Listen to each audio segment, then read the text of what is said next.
Hey, welcome to Graphic Policy Television GPTV. I'm Brett. We've got a new issue out this week. It's Justice League Dark #1. Spinning out of Justice League No Justice. It's one of the trio of Justice League comics that are on shelves. I think it's a trio, but pretty sure it's a trio. That's on shelves. It's the second to come out. We've obviously got the main Justice League title, and this one it's definitely have its own voice.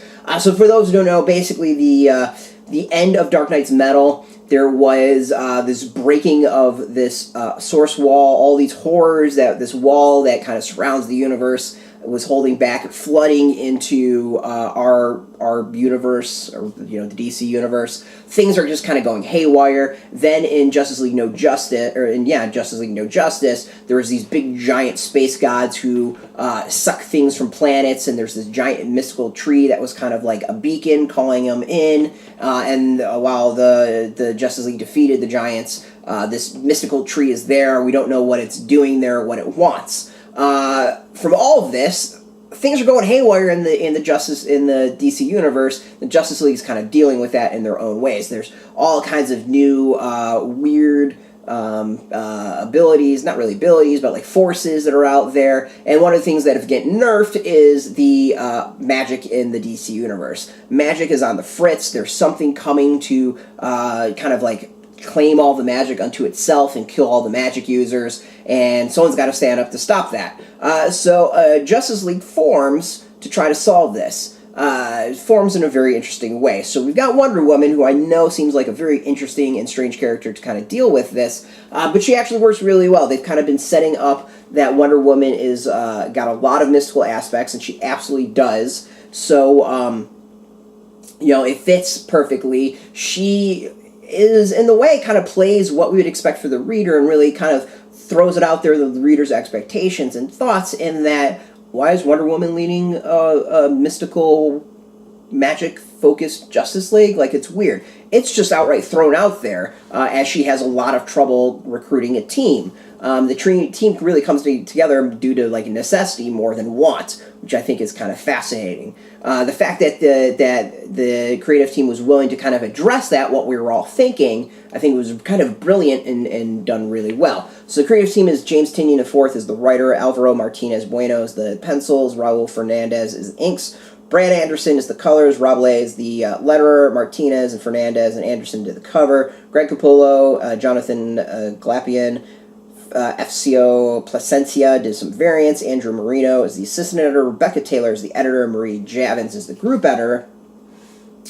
So basically the story is interesting in that it's kind of two aspects. Is the magic users kind of getting together, figuring out what the hell's going on, or at least trying to figure out what's going on. We're kind of set up with this because while it's been slightly touched upon, we don't know the extent of things. The magic's gone haywire.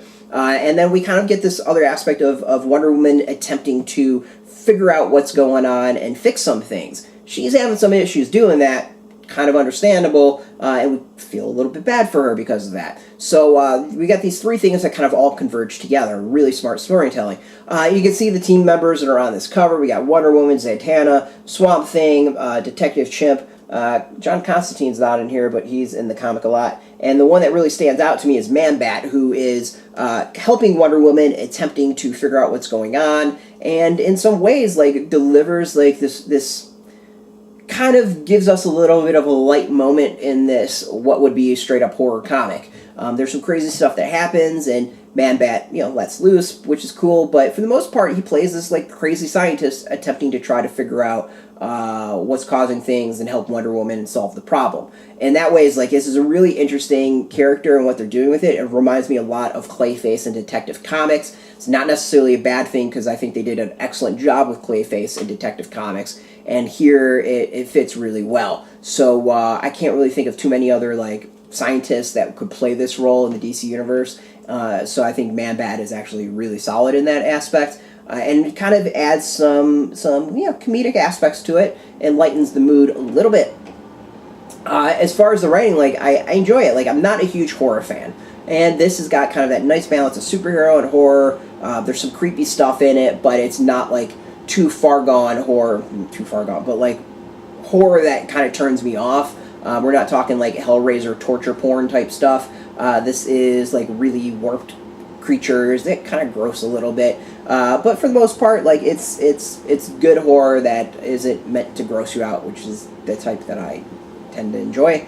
So yeah, like as far as first issues, I think it's different, it's interesting, and I'm kind of digging it. Like I want to see where it goes. You know, horror for me for DC has been good. It's kind of hit and miss. You know, Constantine, Hellblazer, all those various volumes that they've done since the Rebirth, or not really even just Rebirth, since even New 52, I've enjoyed for a little while. I kind of get bored of it a little bit.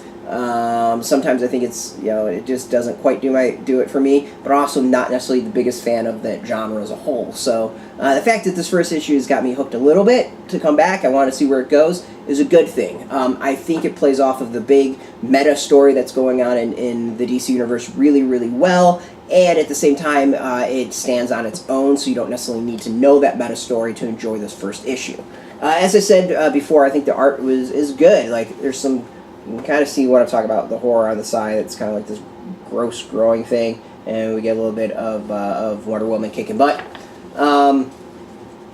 So, like, in that aspect, I think it's good. Like, it's entertaining. There's some great art in it.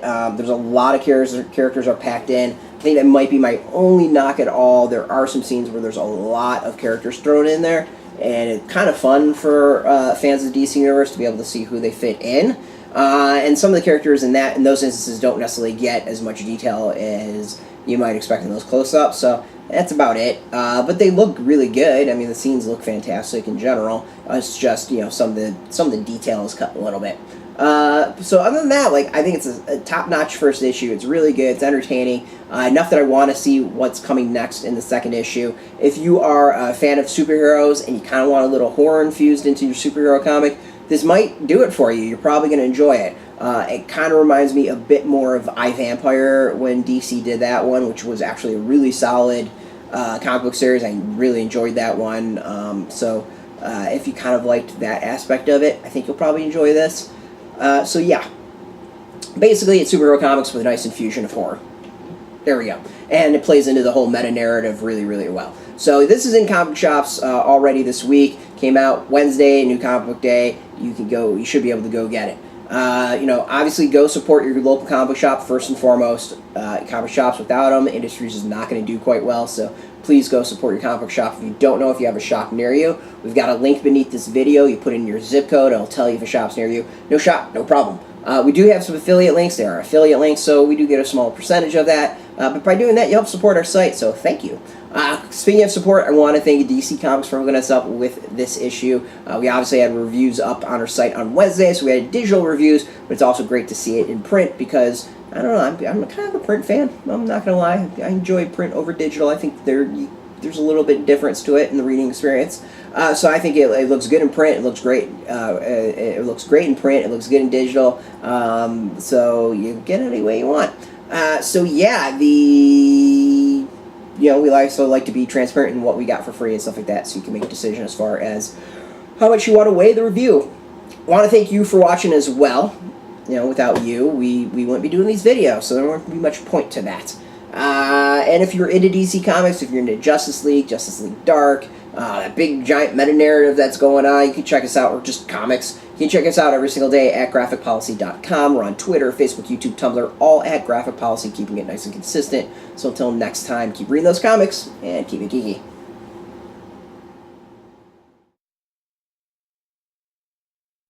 Hey, thanks for watching the previous video from Graphic Policy Television. Just by watching, you help support our site. Thank you so much. Now, if you're watching these videos, you probably care about geeky things like movies, television, comic books, toys, games, video games, you name it. You can go and subscribe right now to our YouTube channel to stay in touch and catch all the new videos, or check out our website at graphicpolicy.com. There's a nice link on this end of the video. But as always, thank you for watching. Keep on rocking and keep it geeky.